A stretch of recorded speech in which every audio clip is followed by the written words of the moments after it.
the ointment must be a semi-solid now, but instead of being semi-solid, it became a liquefied. And when that person has opened the lid, immediately the content inside the ointment tube has came out in the form of a liquid. He doesn't know what to do. Okay, that's the first case.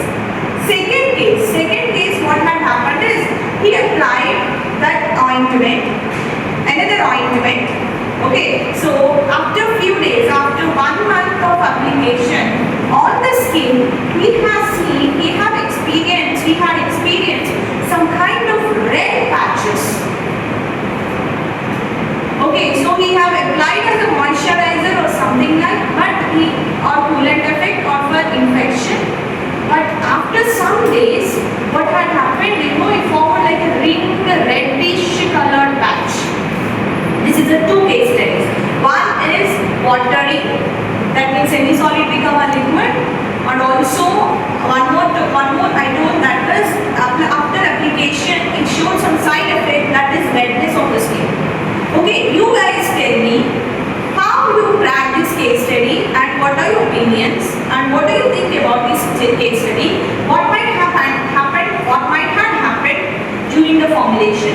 What conditions we need to maintain during the formulation? Okay?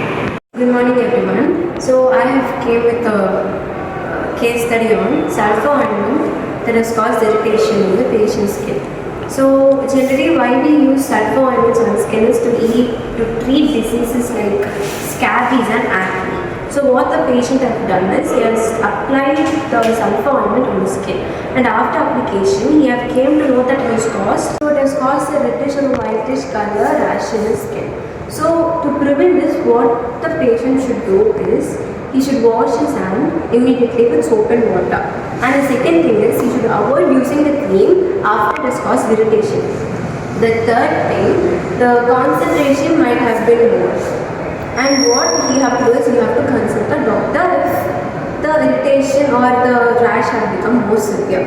So the possible reason for this might be the patient could have like a sensitive skin, or he might have like sensitivity towards sulfur ointments. Generally sulfur ointments are safe for skin, but some people are sensitive to sulfur. So to prevent this, it's better to consult a doctor, check its prescription, like check its preparations, what are the things it has in it,